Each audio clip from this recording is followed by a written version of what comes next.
What's going on, guys? Welcome back to a brand new video in the next episode of the MotoGP 25 career mode for part number 17 today, the Japanese Grand Prix at the mobility resort Motegi. And if you have missed any of the last episodes, I recommend you go back and check it out to kind of find out how the season has gone up until this point as we head into the 17th round of the Moto3 World Championship at arguably not really one of my favourite circuits. The next couple coming up here in Japan and then Indonesia. Two circuits that I kind of struggle with a little bit, but we'll have to wait and see, because then we've got Australia, then we've got Malaysia, then we've got Portugal, and then we've got the season finale in Valencia. So there's still a lot to play for in this Moto3 World Championship as we head into practice for the first time this weekend, and we get a look of that mobility resort Motegi, and we can see what we can do as we venture out for the first time as we head towards the line to start our first flying lap in this practice session. And hopefully it will be a strong one for us. Don't forget, we need to get inside that top 14 if we want to get directly into Q2 and try and back up that race-winning performance. A podium in Barcelona and then a race win back in Misano as our teammate has a look up the inside at the 90-degree corner. No way through for him on this occasion, thankfully, because I don't particularly want our teammate messing up our lap, even though he's probably a little bit quicker than us at this stage of the session. As we come to the end of our first flying lap, we're going to get an indication of where we are as we cross the line. Carraro does go a tenth and a bit quicker than us at the end of that one, and then on our very next lap we missed the breaking point at turn 1 and we run off the track annoyingly, frustratingly, come to the end of the run there. So we have to steady a little poodle round, and then we go again on the very next lap, and this time we're 7/10 of a second underneath our time. We lose a bit of time on the exit of the hairpin though, onto this very long back straight past a little wooden marshal hut, and now it's spot your breaking point into the 90-degree corner. Late on the brakes, the back end floating a little bit, and that's just a little bit too late on the brakes for us on that occasion, and we've relinquished a good half a second from our personal best time on the Delta, and we're going to only improve by a couple of tenths of a second and try and maybe just sniff within a second of Ogden. It is leading the way, and as we cross the line we do get into the 54.4 bracket, and it is within a second of Scott Ogden, 9/10 of a second, but it's still 23rd at the time of that lap. And as we come around to end the next lap, we're shuffled down to 24th, but a little bit of a better lap this time, half a second improvement, and that moves us into the danger zone. We are P14 and we need to be in that top 14, and again we missed the corner at turn 1, so a little bit frustrating. Starting to get a little bit of frustration kicking in as we come back out for another go towards the end of this session. 14.5 minutes remaining. Brand new soft front and rear. Let's see what we can do as we go for a bit of a quali sim, because we need it, because we are out of that top 14 now. We've shuffled down to 17th, so we need a lap to push ourselves back up inside that all-important 14 places. And as you can see, halfway around this lap as we head into the hairpin, we are red in the first two sectors and a good 8 tenths under our time, which should be provisional fastest in this session. So let's see if we can just carry the momentum and carry the lap through these final couple of corners. Spotting the breaking point, there it is on the brakes. We run a little bit wide, miss the apex fractionally, but it's nowhere near as bad as it was a couple of laps ago. Now in towards the final corner, we've got to get it right out of the V corner, out of the victory corner, and then see what we can do. Stand the bike up, get it on the fatter part of the tyre, get the power down towards the line. Is it going to be top of practice? It is, by 0.133 over Alvaro Carpe and Cormac Buchanan, who was starting to come to the party a little bit in this Moto3 season. But crucially, Jose Antonio Rueda out of qualifying 2. He joins his teammate Kelso and Pini and Quiles, so some big names. Almanza also out of Q2, sorry. Munoz too. So that is dramatic scenes in the Moto3 World Championship. Could that have an effect? We'll have to wait and see as we head into Q2 under bright blue sunny skies of Japan, up in the hills in Motegi. Let's see what we can do now, as we've got to leave it all on the line to set the grid for qualifying at the Mobility Resort. It was Rueda, though, who led the charge in Q1. He's joined by Max Quiles, David Munoz and Joel Kelso, who move into Q2, joining ourselves and the other 13 riders from practice for the battle for pole position. So here we go, into the garage, the number 75 on the board, and we are ready to rock and roll here in Japan and set a grid slot worthy of a pole position, I'm hoping. But as we now stream towards turn number 1, we spot the breaker point, we get it much better this time, carrying the line through the corner, and that's a lot better than what we actually managed at all in free practice. So let's try and continue rolling that momentum. But a crash for Joel Kelso brings out the yellow flag, and annoyingly our lap is cancelled and we have to go again. It was a red fastest overall first sector, a personal best second sector, so the lap wasn't going to be challenging what was Becerras's top time at that moment in time, but we were definitely well within contention of a front row there. But we've got it all to do again, and maybe just taking that little shine off the tyre and just running the tyre in for half a lap might actually help us on this second tour of the Motegi circuit. But we're wide and off the circuit, and that is going to be all she wrote for stint number 1 in Q2, as we've got 2 minutes and 15 seconds remaining on the clock, which should mean that we'll get this lap and another lap should we need a second bite of the cherry as we come out of turn 2. That was much better. Again, carried the speed in through towards turn number 1 and turn number 2, and now we've got to spot the breaker point for turn 3. Remember, we ran a little bit wide here last time, no such dramas this time, but we do catch the inside curb, which ruins the momentum a little bit for our little NSF Moto3 bike. But now as we charge down towards the turn number 5 section, we're 2 tenths adrift at the end of sector 1 of what is Angel Becerras's top time. Adrian Fernandez, another man whose name is floating around this title fight, he's in 8th, although as we move on to the end of the lap, Fernandez has moved up inside the top 6, so we need to respond and try and move ourselves up the order if we can. We come to the line at the end of our first flying lap in Japan, and it's only P15, and we've got it all to do now on this final lap because we're 1.5 seconds adrift of Angel Becerras's top time, and we need to pull something out of the bag drastically here at the Mobility Resort Motegi. And as we drop in towards turn number 11, the 90-degree corner, that's much better. We clip the inside curb, a little bit of a wobble, but nothing major as we come towards the end of the lap. A second in our pocket over the curb. We get it stopped for the V corner. We get it powered out of the V corner. Up on the curb, we were on the side of a tyre a little bit long, which cost us a half a tenth or so to the line. And it's going to be P5 at the end of Moto3 qualifying. Rueda comes from Q1 to put it in the middle of the front row, but it's 3 tenths and a bit for Angel Becerras in terms of advantage over Rueda. Quiles in 3rd, Bertelle 4th, we're 5th, Carpe 6th, Munoz, Kelso, Nepa and Adrian Fernandez rounds out the top 10. But Rueda has rescued it there, coming through Q1 to put it in the middle of the front row, and it sets up a titanic battle in Japan with Becerras on pole position, and we will start the Moto Grand Prix of Japan from the middle of a second row in P5. Hello and welcome to the far east of Asia. We are live from the Motegi circuit for the Japanese Grand Prix. In a few moments we'll move to the main straight to watch the start of the Moto3 race. So, welcome to a very cloudy Mobility Resort Motegi on this fine Sunday. Race action coming up for round 17 of the Moto3 World Championship. Becerras on pole, Rueda second, Quiles third.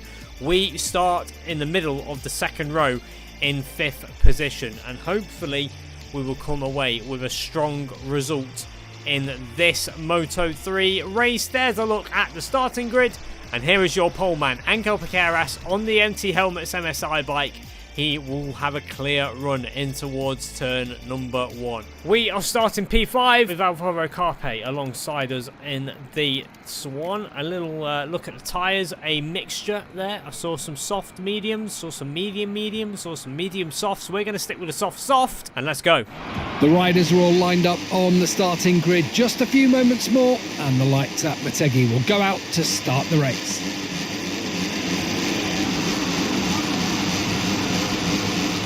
Here we go then. The lights for the Japanese Grand Prix illuminating the front of the grid, and we are underway, and it's a sluggish start from ourselves. Carpe bolts in towards P5 on the run into turn 1. He also gets Bertelli, who's slow on the run into turn 1, and then gets nerfed wide by us because we've got Munoz on the inside. And who's that coming through? I think that was Kelso. Yeah, Kelso charging his way through, but it's been a sluggish start for us as we drop down towards P number 9 as we get up the inside of Furusato into turn 3, but wide on the exit. We're going to relinquish that position again from the Austrian Grand Prix winner a couple of rounds ago. But further back, there's an incident for Pini and Buchanan, who have crashed out of the race. Pini, Fernandez, Moodley. There's a lot of names under investigation for some incidents there as we look to the inside of a Foggia who's wide, and in turn we also lose the position that we gained on Foggia to Munoz. So we hold position as it stands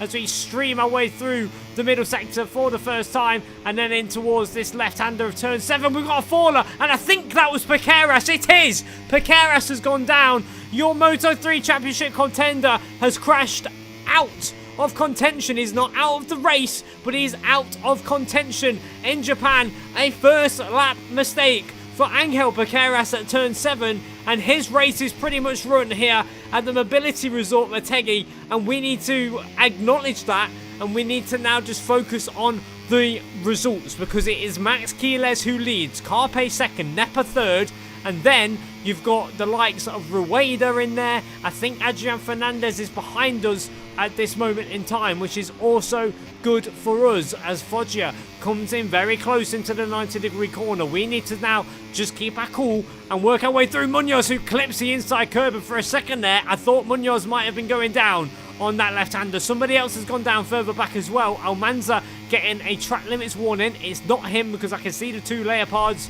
The first leopard is Adrian Fernandez in about 12th position, but as we look to the inside now of Munoz on the switchback, we're going to get a replay of what happened down at turn number 1. There's Fernandez on the left. He gets hit by Moodley, and then Buchanan and Pini just sliding out of contention and out of the race. This is what happened to Piqueras. He just touches the inside curb, unsettles the bike, loses the front, and he is out of contention. He rejoins the race towards the back of the field, but no points on offer potentially for him. This is Perrone going down further back. He was the man who fell towards the penultimate corner, but out front it's Max Quiles who leads Carpe, who looks to the inside into turn 1, but no way through just yet for him. Now we are starting to get a little bit detached from the group ahead as Munoz opening up a lead with, I think, Furusato just ahead of the Spanish rider. But as we peel through the left-hander, we've got fallers. It's the two Red Bull KTMs. It's Kelso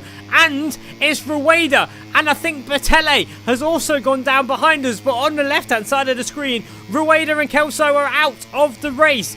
Drama again in Motegi. This is what happened on board with, I think this is Bertelli, yeah, the number 18. This is Bertelli's crash, and then this is what happened to the two Red Bull KTM IOs who came through Q1 to secure a strong grid position. They both crash in unison, an identical one, and then there comes Bertelli sliding through. There was also a big move up the inside from Adrian Fernandez I saw at the end of that little replay, and he's also dropped down the order, so maybe he's come to grief and had a bit of a fall or a coming together as well, because he was right down the order, passing Scott Ogden, I think it was, and now Munoz has gone down. Munoz has crashed out of the race. It is a battle of survival here in Motegi, and just by staying on the bike, we are in P5 in this Japanese Grand Prix, and the next man in sights is the home hero of Tayo Furusato, with Nepa, his teammate, just ahead of him, but now down towards the hairpin for the third time. I think we're on lap 3, I think, here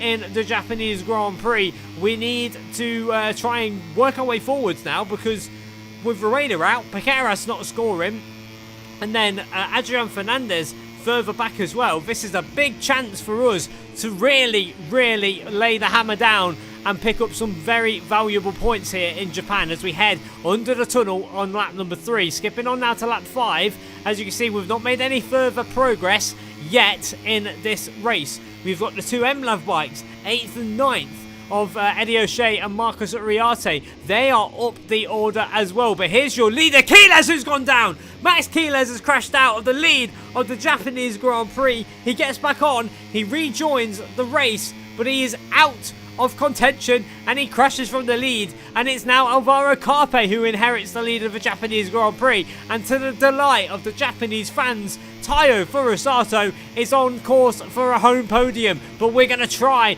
and snatch that away from the Japanese rider on that 658 behind his teammate Nepa. It's a double 658 podium at this moment in time. A big slide from the rear wheel though as we applied the throttle on the exit of the hairpin, and we just detach ourselves from the back of that 658 Honda as we drop now in towards 90-degree corner. We're going to have to take a little bit of risk on this final lap if we want to get ahead of Tayo Furusato, but the tyre is really starting to squirm underneath us. We don't have much grip left on the tyre. This is what happened a lap ago to Luca Lanetta, who crashed out of the race, and there's another rider gone down. I think that was Ruchi Moodley crashing behind him as well. He gets back on, and now Foggia I've seen on the left-hand side of the leaderboard there. He's gone down behind us, and that now means that Almanza's the man behind us, but he's been given a long lap penalty. I don't know where to look in this race. The live championship standings with Piqueras out of the top 10.